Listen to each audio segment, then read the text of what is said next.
Good morning friends. स्वागत है आप सभी का आपके अपने यूट्यूब चैनल राजेश गुरुजी। तो हमने question number unit number 12 start की थी, जिसमें हमने पहले पार्ट में कुछ फॉर्मूले वगैरह देखे थे। तो आज स्टार्ट करेंगे हम क्वेश्चन नंबर 1 से। देखो, आयताकार तालाब की लंबाई और चौड़ाई है 7 मीटर व 6 मीटर। यदि 5 मीटर गहराई तक पानी भरा हुआ है तो तालाब में कितने घन मीटर पानी भरा हुआ है। तो देखो, इसका हमें आयतन निकालना है, और आयतन ज्ञात करने का फॉर्मूला होता है। देखो, आयताकार मैदान है, आयताकार आयत कैसा होता है, घनाभ की तरह, और घनाभ का आयतन ज्ञात करने का सूत्र होता है लंबाई इंटू चौड़ाई इंटू ऊंचाई। फॉर्मूले में मान रख दो, लंबाई कितनी है 7 मीटर, चौड़ाई 6 मीटर और ऊंचाई 5 मीटर। इन सभी को गुणा कर दो और इन सभी को गुणा करने पर आएगा 210 और इसकी इकाई हो जाएगी, आयतन की इकाई घन में होती है तो घन और आगे मीटर, घन मीटर। यही हमारा आंसर होगा। ठीक है। अगला, यदि एक घनाभ की लंबाई, चौड़ाई और ऊंचाई हमें दे रखी है तो उसका संपूर्ण पृष्ठीय क्षेत्रफल ज्ञात करना है। और संपूर्ण पृष्ठीय क्षेत्रफल ज्ञात करने का फॉर्मूला बताया था मैंने आपको, संपूर्ण पृष्ठीय क्षेत्रफल। संपूर्ण पृष्ठीय क्षेत्रफल ज्ञात करने का फॉर्मूला था 2 ब्रैकेट लंबाई इंटू चौड़ाई प्लस चौड़ाई इंटू ऊंचाई प्लस ऊंचाई इंटू लंबाई। अब फॉर्मूले में मान रख दो, 2 ब्रैकेट लंबाई कितनी थी 5 मीटर, चौड़ाई 3 प्लस चौड़ाई 3 और ऊंचाई 4 प्लस ऊंचाई 4 और लंबाई 5। पहले गुणागोल करेंगे तो 5 × 15 प्लस 4 × 12 प्लस 5 × 20। अब ब्रैकेट वालों को जोड़ लेंगे और ब्रैकेट के बाहर ये गुणा। अब इन सभी को जोड़ेंगे हम तो 20 और 12 32, 32 और 5 37, 37 और 10 47, और 47 को 2 से गुणा करेंगे तो 94। वर्ग किसमें है इकाई, सेंटीमीटर में, वर्ग सेंटीमीटर, वर्ग सेंटीमीटर। और यही हमारा आंसर है। ठीक है। अगला, 12 मीटर लंबी, 0.6 मीटर चौड़ी और 4.5 मीटर ऊंची एक दीवार बनाने के लिए कितनी ईंटों की आवश्यकता होगी, जबकि प्रत्येक ईंट की माप 0.18 मीटर, 0.12 मीटर और 0.1 मीटर है। तो देखो, यहाँ पर पहले तो हमें दीवार का क्या निकालना होगा, आयतन, और फिर निकालना होगा ईंटों का आयतन, और फिर उसका भाग दे देंगे। तो देखो, पहले तो दीवार का आयतन, और दीवार का आयतन लंबाई इंटू चौड़ाई इंटू ऊंचाई, यानी कि 12 गुणा 0.6 गुणा 4.5। देखो, एक अंक छोड़कर पॉइंट है तो 1 0, एक अंक छोड़कर पॉइंट है तो 1 0, जो कटता है उसे काट देंगे। ये पॉइंट यहां से हट गया, पॉइंट हट गया।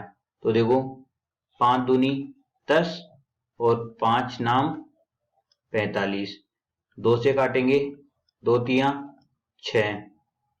अब और कटेगा क्या, हाँ, ये इसको रहने देते हैं, इनको गुणा कर लेंगे, और इनको गुणा करेंगे तो कितने आएंगे,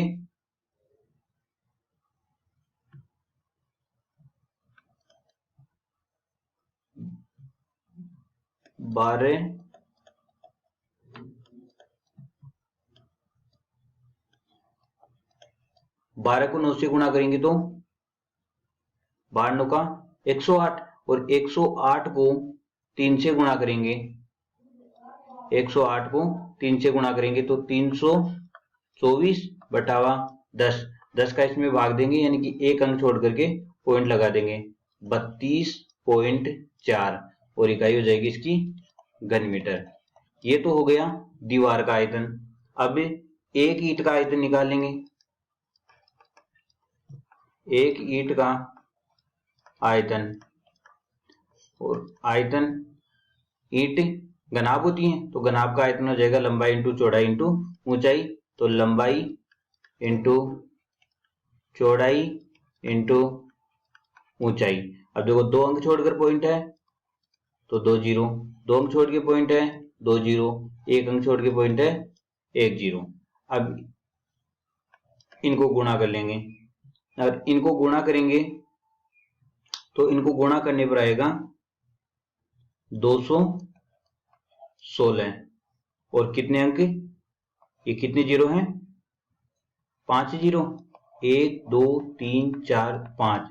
अब हमें 5 अंक छोड़ करके पॉइंट लगाना है तो 0 0 0 और 216, तो ये हो गए 5 अंक छोड़ करके, ये हो जाएगा घन मीटर। ये इकाई हो गई घन मीटर में।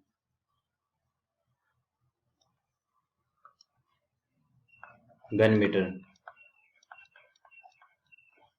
अब पूछा क्या है, ईंटों की संख्या, तो ईंटों की संख्या, तो ईंटों की संख्या ज्ञात करने के लिए दीवार के आयतन में एक ईंट का जो आयतन है उसका भाग दे देंगे, तो 32.4 में भाग देंगे हम 0.00216, इसका हम भाग देंगे।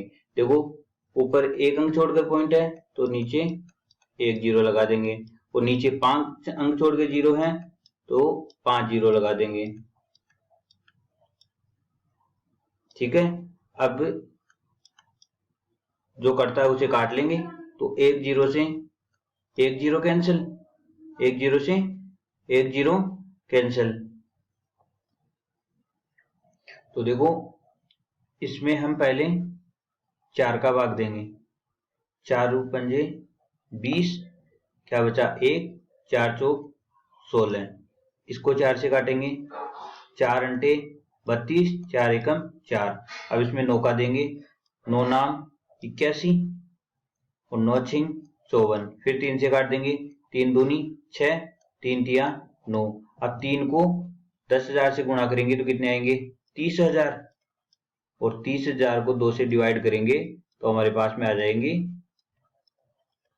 15,000 ईंटें, और यही हमारा आंसर होगा। ठीक है, अगला, एक घनाकार कमरे की लंबाई 8 मीटर है तो इस कमरे का आयतन बताना है। देखो घनाकार कमरे की लंबाई दे रखी है और घनाकार कमरे की लंबाई दे रखी है, तो देखो जो घन होता है उसमें घन में तीनों भुजाएं लंबाई चौड़ाई और ऊंचाई समान होती हैं, तो घन का आयतन, घन का आयतन, और घन का आयतन ज्ञात करने का जो भी भुजा में दे रखी है उसका क्या कर देंगे, क्यूब कर देंगे, यानी कि 3 बार गुणा करना है 8 को, और 8 को 3 बार गुणा करेंगे तो कितना आएंगे 512, और इकाई हो जाएगी इसकी घन मीटर। यही हमारा आंसर हुआ। अगला, एक धातु के 3 आयताकार टुकड़ों को पिघलाकर एक घन बनाया गया है। यदि प्रत्येक आयताकार टुकड़ा 9 सेंटीमीटर, 8 सेंटीमीटर और 1 सेंटीमीटर है तो नए घन की लंबाई ज्ञात कीजिए।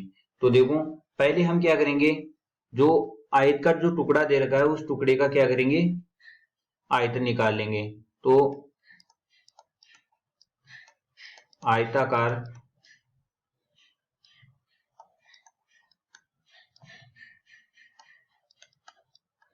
टुकड़े का आयतन, और आयतन का फॉर्मूला होता है लंबाई इंटू चौड़ाई इंटू ऊंचाई। इन सभी को गुणा करेंगे, 8 नाम 72, 72 को 1 से गुणा करेंगे तो 72 आएगा, 72 घन सेमी। ठीक है। अब देखो टुकड़े कितने हैं, 3 आयताकार टुकड़े, तो तीनों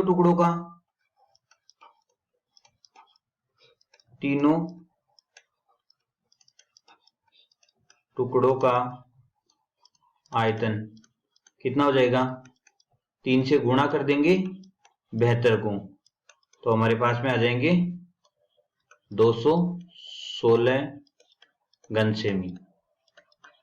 ठीक है। पूछा क्या इसने, नए घन की लंबाई, नए घन की लंबाई। अब देखो ये हमने आयताकार टुकड़े का आयतन ज्ञात किया है और बनाया क्या है घन, तो घन का आयतन और इन तीनों टुकड़ों का आयतन क्या हो जाएगा, बराबर हो जाएगा। तो घन का आयतन बराबर तीनों टुकड़ों का आयतन।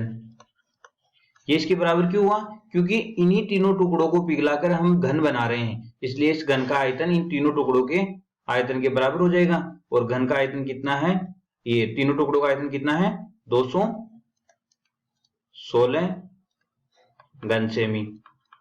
पूछा क्या है, घन की लंबाई, तो घन की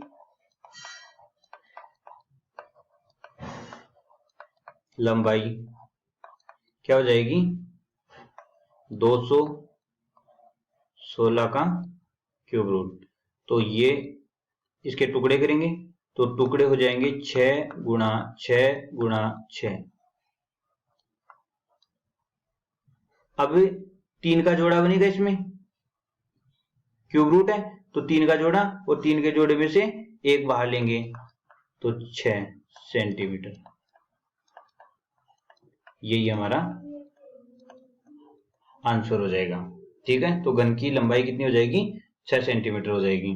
तो अगला, यदि किसी घनाभ की लंबाई, चौड़ाई और ऊंचाई हमें दे रखी है तो घनाभ का आयतन कितना होगा। तो घनाभ का आयतन ज्ञात करने का फॉर्मूला था लंबाई इंटू चौड़ाई इंटू ऊंचाई। तो घनाभ का आयतन, और आयतन का फॉर्मूला था लंबाई इंटू चौड़ाई इंटू ऊंचाई इंटू ऊंचाई। ठीक है। फॉर्मूले मान रख दो, लंबाई हो जाएगी 2.5 मीटर, चौड़ाई है 2 मीटर और ऊंचाई हो जाएगी 1.2 मीटर। एक अंक छोड़कर पॉइंट है तो 1 0, और एक अंक छोड़ के तो 1 0। ठीक है। जो कटता उसे काट देंगे, 2 एकम 2, 2 पंजे 10, 5 एकम 5, पचम 25, 5 एकम 5, 5 दूनी 10, और 2 एकम 2, 2 छिंग 12। तो इसका आयतन कितना, घन, और इकाई हो जाएगी मीटर, घन मीटर। ठीक है। नेक्स्ट देखिए, यदि किसी घन की प्रत्येक कोर यानी कि भुजा 15 सेंटीमीटर है तो उसका आयतन क्या होगा। तो देखो घन का आयतन कितना था, भुजा क्यूब, घन का आयतन हो जाएगा भुजा क्यूब, और भुजा है हमारे पास में 15, तो 15 का क्यूब यानी कि 15 को 3 बार गुणा करना है, और 15 को 3 से 3 बार गुणा करेंगे तो हमारे पास में आएगा 3375 घन, किसमें इकाई, सेंटीमीटर में, सेंटीमीटर। तो यही हमारा आंसर होगा। ठीक है। तो आज के लिए इतना ही, बाकी का देखेंगे हम अगले पार्ट में। वीडियो अच्छा लगे तो लाइक शेयर और सब्सक्राइब करना ना भूलें। Thank you.